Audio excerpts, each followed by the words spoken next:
Good morning बहनों। Good morning ma'am. इस कार्यशाला में मैं आपको राजस्थान में चल रहे अध्यापिका मंच के बारे में जानकारी दूंगी। हाँ मैम। ये अध्यापिका मंच क्या है मैम? बालिका शिक्षा के लिए सकारात्मक प्रयासों तथा जेंडर संवेदी वातावरण निर्माण के लिए महिला अध्यापिकाओं की सशक्त भूमिका की संभावना को देखते हुए अध्यापिका मंच की संकल्पना की गई और उसे ब्लॉक स्तर पर गठित करने, संचालित करने व संबलन देने के उद्देश्य से इस गतिविधि को वर्ष 2011-12 में शुरू किया गया। बालिकाओं हेतु गठित मीना मंच की बात यह गतिविधि भी एक सतत प्रक्रिया है। अध्यापिका मंच ब्लॉक स्तर पर शिक्षकों हेतु ऐसा समूह है जो आपसी सहयोग के आधार पर एक दूसरे को संबलन हेतु सशक्त करने, उनमें आत्मविश्वास बढ़ाने, उनकी छुपी प्रतिभाओं को मुखरित करने और उन्हें अच्छे प्रशिक्षक के रूप में अपनी पहचान बनाने हेतु प्रोत्साहित करता है और इस हेतु क्षमता अभिवर्धन एवं अन्य अवसर प्रदान करता है। इस मंच का एक महत्वपूर्ण पहलू यह भी है कि अध्यापिका मंच वाले विद्यालयों में बालक बालिकाओं के समक्ष एक सशक्त महिला रोल मॉडल के रूप में अध्यापिका को प्रस्तुत करने का प्रयास है। विद्यालयों में जेंडर संवेदी वातावरण बनाने, बालिका शिक्षा को बढ़ावा देने के लिए शिक्षकों की अहम भूमिका होती है। जेंडर संबंधी मुद्दों पर अध्यापिकाएं भी समान रूप से प्रभावित होती है और शिक्षिका की भूमिका में सामान्यतः दोहरी जिम्मेदारियों में व्यक्तिगत एवं व्यावसायिक विकास के अवसर पूरे नहीं मिल पाते। इस पृष्ठभूमि में राज्य में अध्यापिका मंच संचालित है। मैम, इस गतिविधि को चले 5 वर्ष पूरे हो चुके हैं। इस मंच के माध्यम से क्या अनुभव रहे? इस मंच से जुड़े सदस्यों के काफी अच्छे अनुभव रहे और मंच के साथ जुड़कर उन्होंने कई सकारात्मक प्रयास भी किए, जो मुख्य इस प्रकार हैं। नंबर 1, मंच के सदस्यों ने अभिभावकों के साथ संवाद किए और बालिका शिक्षा के प्रति जागरूकता बढ़ाई। नंबर 2, गुणवत्ता शिक्षा हेतु कक्षाओं में सीखने सिखाने की प्रक्रियाओं को प्रभावित किया, गतिविधि आधारित शिक्षण विधाओं को प्रभावी बनाया, विज्ञान प्रोजेक्ट व मेलों का आयोजन में पहल की और प्रशिक्षकों के रोल में भी आगे आई। नंबर 3, बालिकाओं की स्वच्छता, विवाह, छेड़छाड़, हिंसा आदि विषयों पर चर्चा की और बालिकाओं के साथ व्यक्तिगत संवाद भी किए। नंबर 4, विद्यालयों में बच्चों के अनुकूल वातावरण निर्माण हेतु विभिन्न पहल की, जैसे बालिकाओं को खेलकूद में भाग लेने हेतु प्रोत्साहित करना, टॉयलेट की स्वच्छता, उपयोग और बालिकाओं को उसकी उपलब्धता, डस्टबिन का प्रयोग, विद्यालय की गतिविधियों में बालिकाओं बालकों की बातों को सुना जाना और उन्हें पहल करने का मौका देना आदि। नंबर 5, उक्त के अतिरिक्त कार्यशालाओं के माध्यम अपनी क्षमता अभिवर्धन करना, जैसे सैलरी निर्धारण, डीएल, सर्विस बुक तैयार करना, टीए बिल भरना, विद्यालयों में कार्य वितरण आदि। अध्यापिका मंच के उद्देश्य क्या है मैम? अध्यापिका मंच के निम्न उद्देश्य हैं। नंबर 1, महिला शिक्षिकाओं को व्यक्तित्व विकास के अवसर उपलब्ध कराना। नंबर 2, शिक्षिका के रूप में अपनी क्षमताओं को बढ़ाने के अवसर उपलब्ध कराना। नंबर 3, समाज एवं विद्यालय में सकारात्मक संवाद के माध्यम से बालिका शिक्षा को बढ़ावा देना एवं बालिका शिक्षा हेतु सकारात्मक वातावरण तैयार करना। नंबर 4, बालिकाओं के साथ सहज संवाद के द्वारा उन्हें समस्याओं एवं चुनौतियों से मुकाबला करने के लिए तैयार करना। मैम, ब्लॉक स्तर पर अध्यापिका मंच किस आधार पर कार्य करेगा? अध्यापिका मंच सामूहिक रूप से अपने ब्लॉक की स्थानीय परिस्थितियों को मद्देनजर रखते हुए स्वयं निम्न प्राथमिकताओं के आधार पर कार्य करेगा। नंबर 1, शिक्षिका का अच्छे प्रशिक्षक के रूप में स्वयं का विकास करना, इसमें नवाचार करना और अच्छे प्रशिक्षक के रूप में अपनी पहचान बनाना। नंबर 2, विशेष कार्यक्रमों के माध्यम से शिक्षिकाओं की क्षमता में अभिवृद्धि करना, शिक्षिकाओं की प्रतिभाओं को मुखरित करना। नंबर 3, बच्चों, विद्यालय व समुदाय में समन्वय करना एवं बालिका शिक्षा को बढ़ावा देना, विद्यालय में शैक्षणिक स्तर सुधारना, नियमित उपस्थिति के लिए समुदाय में जागरूकता लाना और वंचित वर्ग की बालिकाओं को सीखने के अधिकतम अवसर उपलब्ध कराना। नंबर 4, विद्यालय में स्वयं को मित्र, रोल मॉडल और सहयोगी की भूमिका में स्थापित करना किशोर व बालिकाओं को भावनात्मक संबल देना और उनकी शैक्षिक और व्यक्तिगत समस्याओं के समाधान करना। नंबर 5, जेंडर संवेदनशील मुद्दों पर चर्चा एवं समझ विकसित करना। विद्यालय में समावेशी एवं बालिका मित्रत्व वातावरण का निर्माण करना। नंबर 6, सामूहिक रूप से विद्यालय विकास एवं निजी समस्याओं हेतु प्रयास करना। अध्यापिका मंचों की सक्रियता व सफलता इस बात से आकी जाएगी कि सदस्यों द्वारा विद्यालय में स्वयं की भूमिका, शिक्षण तथा वातावरण निर्माण में किए गए सकारात्मक बदलाव क्या हैं और बालिकाओं के विद्यालय आने की नियमितता में कितना सुधार है और समस्त बालिकाओं की विद्यालय की शैक्षिक व अन्य गतिविधियों में कितनी भागीदारी है। अर्थात मंचों ने स्वयं अध्यापिका में, संबंधित विद्यालय में तथा कक्षा शिक्षण एवं विद्यालय प्रबंधन और उसके वातावरण पर क्या क्या प्रभाव डाले। अध्यापिका मंच गठन कैसे होगा मैम? अध्यापिका मंच ब्लॉक स्तर पर गठित और संचालित किया जाता है। अध्यापिका मंच के गठन हेतु सीबीयू द्वारा समस्त विद्यालयों को जुलाई माह तक अध्यापिका मंच के गठन की सूचना भेजी जाती है। सूचना के आधार पर सभी विद्यालयों से सदस्यता हेतु अधिकतम 2 आवेदन प्राप्त किए जाते हैं। आवेदन करते समय अध्यापिका को यह स्पष्ट करना होता है कि वह इस मंच से क्या अपेक्षा रखती है, जो कि क्षमता संवर्धन का एजेंडा तय करने में सहायक होता है। मंच के प्रभावी संचालन हेतु वह अपना क्या योगदान देना चाहेगी। ब्लॉक में 100 से अधिक आवेदन प्राप्त होने पर मंच की पुरानी अनुभवी सदस्यों के साथ मिलकर सीबीओ आवेदनों का अवलोकन कर सर्वाधिक उपयुक्त व्यक्ति का चिन्हीकरण करते हैं। मंच की सदस्या को प्रतिवर्ष क्रमबद्धता रोटेशन से नए आवेदन के साथ जोड़ा जा सकता है, जिससे सभी इच्छुक शिक्षिकाओं को अवसर मिल सकते हैं।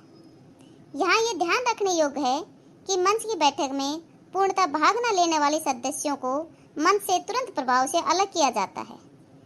यह बैठक बिना भागीदारी के उद्देश्यहीन होती है।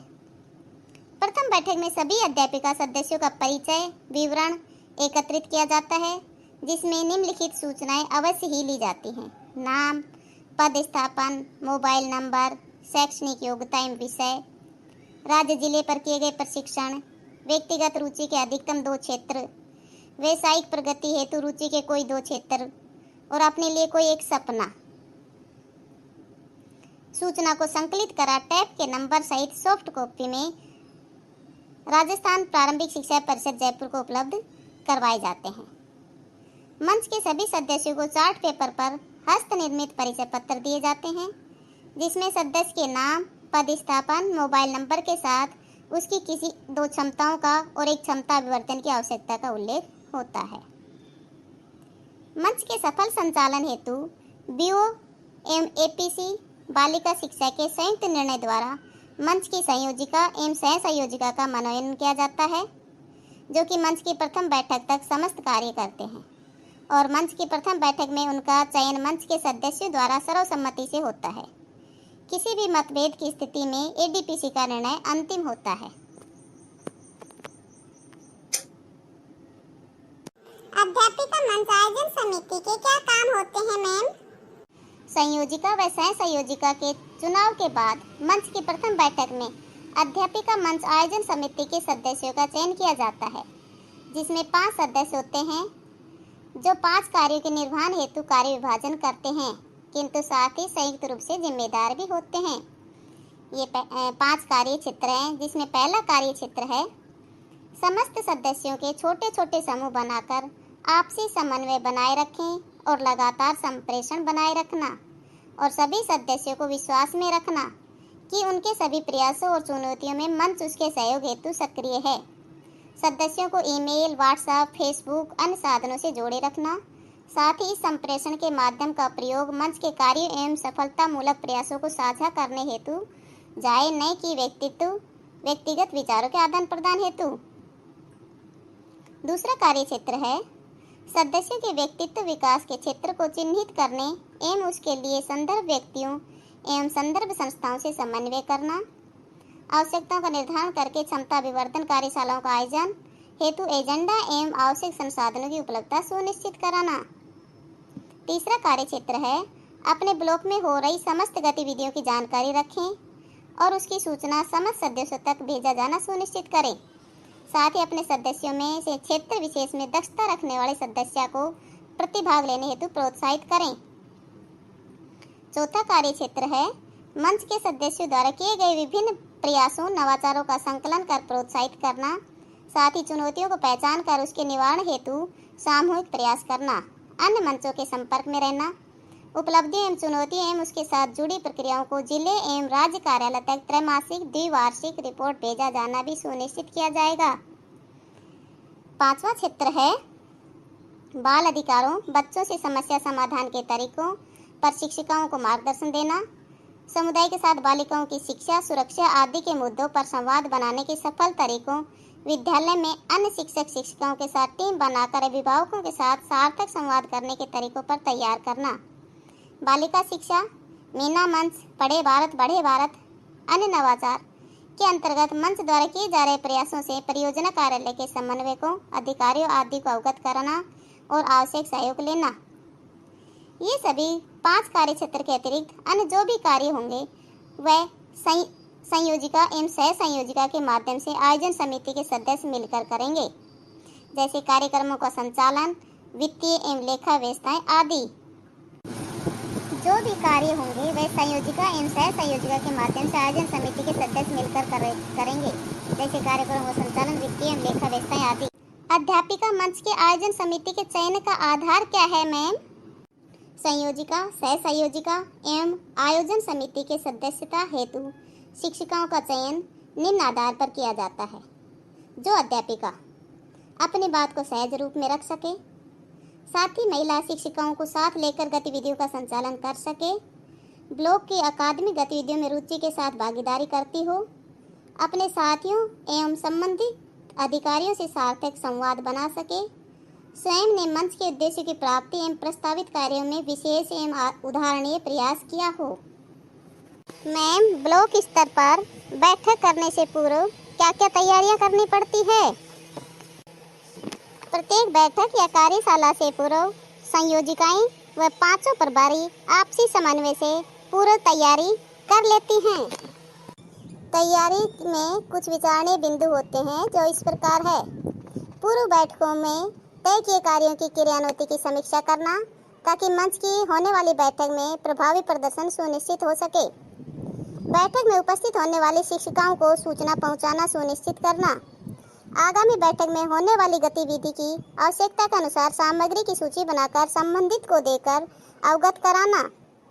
बैठक में जिस विषय पर कार्य होना है उसके संदर्भ व्यक्ति से बातचीत कर आवश्यक सूचना एवं सामग्री एकत्रित करना।